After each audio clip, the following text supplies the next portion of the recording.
This is Gary Atensi with CNTV, and today we're in Colorado Springs, Colorado. I'm here with North Star Studios. Since 1982, they have been providing all your pro tools for your mixing and mastering digital recording needs. I am here with Richard, who is the owner. Thanks for joining us, Richard.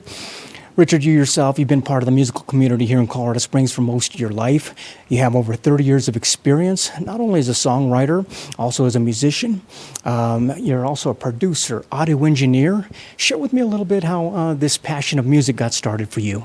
Well, initially I toured and played clubs and did the whole musician route, and I did not like being on the road.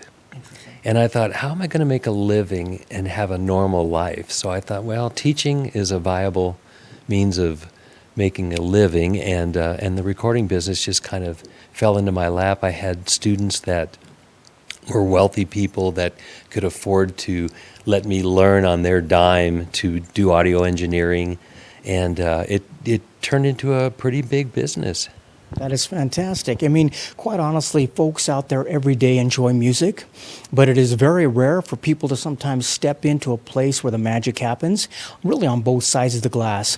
Why was it important for you to provide a studio like this for Colorado Springs? Well, I felt that there really wasn't a commercial studio in Colorado Springs that was doing music. Most of them were doing advertising, and it just seemed like a niche that I could fill. Let me ask you this. You've really been, as an artist before, you've been on both sides of the glass. Why is it important for an artist to feel comfortable in the space where they are producing their work? We're talking about a very spacious studio you've got here. We're talking about 1,200 square feet, hardwood floors, 14-foot ceilings. Does it make for a nice environment? It does, and that's really important to me because my first recording experience was in a studio that was very intimidating, and I remember I did well, but I was so nervous. I felt like I had lights on me, and lots of people watching, people wandering in, and I made up my mind that if I was ever going to have a studio, that it was going to feel like a living room setting, and so I keep it dark normally in here, and it's just very comfortable. I mean, quite honestly, it's spacious enough where you're talking about you could put a choir in here, a full band in here, yet at the same time, like you said, it's intimate enough where an individual artist can really feel at home. Share with me some of the most recent projects you've been working on here. Well, I do such a variety of things, but I do everything from voiceovers with great singers that bring in tracks that they sing over. I recently did a project with a rock artist here in town that used some of Eric Johnson's musicians. I don't know if you're familiar with him, but he's one of the amazing guitar players in the world. So I got to work with some incredible musicians. And I've also done symphony things, like parts of the symphony have come in with the big handbell groups here. Actually, at one point, we, as a collaborative effort, won a contest with Yo-Yo Ma, and I got to do the final mix down on a project with him on it. And so it's been a pretty exciting business. I mean, pretty cool because the variety keeps it fun for you as well. Yeah. I mean, quite honest, music has changed over 30 years since when you first started, and so has the way we make music. I mean, I don't see any reels to reel there in the control room. I might see some carbon faders possibly, but share with me some of these pro tools that you're making available for folks. Well, I started out with tape, like a lot of us our age, and it was a very stressful editing process. You know, if you delete a track, you can't get it back. With Pro Tools, obviously, you can make a mistake and just hit undo. So it takes the stress out of it. But with Pro Tools, I'm able to pitch fix, time fix, all kinds of different things that help the artist. And also, there's the ability to copy and paste, which takes some pressure off. If you lay down a part and it's going to be repetitive, then it saves hours and hours of redoing things. Absolutely. I mean, I see top-of-the-line monitors there in the control room. I see them being patched out here into the main area. You also have an isolation booth, which makes it great for folks. Pretty good size. I mean, big enough for a complete drum set if a person needed that. Oh, absolutely. Yeah, and I typically put the drummer in that booth. If an entire band comes in, I'll isolate the drummer, and then I'll put everybody else out here with phones. And it's a nice situation. It's just comfortable. Speaking of comfortable, you yourself are very experienced. You've been doing this for some time. The veterans in the industry, they're comfortable with you at the helm. What about those amateurs that have never stepped foot in before? Like you said, the first experience was intimidating. Are you there for those folks as well to kind of walk them through the ropes and make them feel at home? Absolutely. That's the one thing that I do that's different than many other studios is that I approach this as a teacher.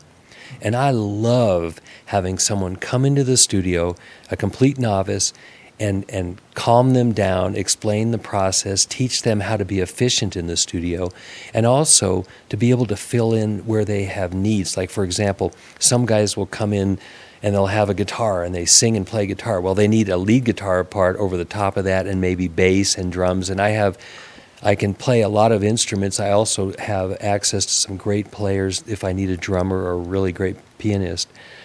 So I can pretty much fill in the gap with whatever they need. But the main thing is to make them have fun and really bring out the best in the artist. That is great. I mean, quite honestly, we've got, I've read a lot of books about past artists, even bands, and a lot of your skills can be developed right here in the recording studio. Is that part of the process you enjoy, providing that feedback for folks? Absolutely. I think you learn more about yourself listening to yourself when you're not playing or singing.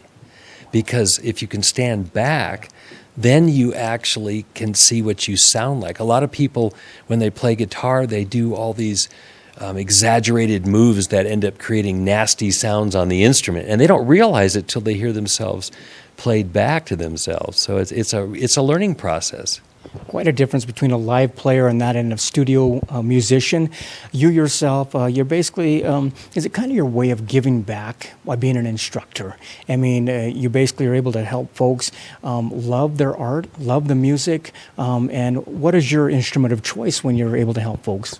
I think I would be lying if I said that I'm giving back, because I get so much pleasure from this that I'm still like a kid in a candy store. And so I feel like I'm giving everything that I've got, but I get charged from doing that. Bass and guitar. And you know, guitar is so versatile because the acoustic is a different animal than the electric, and the electric can be so many different things. And I also love playing bass. I love building this big production underneath somebody's real basic idea. Wonderful. You have taken teaching a level higher than a lot of instructors. You've actually authored a book, which is the Guitarist Handbook, I believe that is, Survival Handbook. Tell me about that. What are they going to learn? Well, basically, that book is a reference book, so it has every arpeggio scale and chord in the universe that would be played on a guitar. And I'm actually working on another edition that actually has a methodology to it, so it actually is a book that you could linearly travel through the journey and learn guitar with. Wonderful. Viewers, take a look at the bottom of the screen right there. What you're going to see is their website.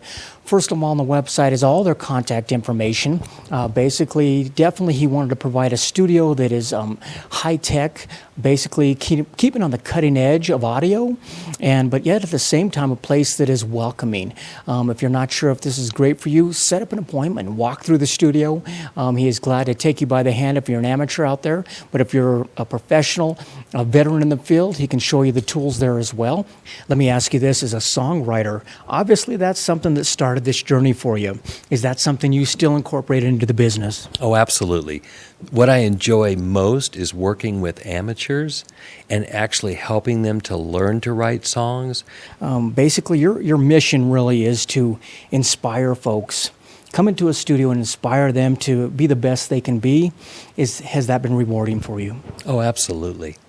And I think because of the atmosphere that I provide and just catering to people, making them comfortable, I think has been really effective. Let me ask you, if you had to pick a side of the glass, either this side as an artist or on that side as an engineer, which one do you think you'd pick?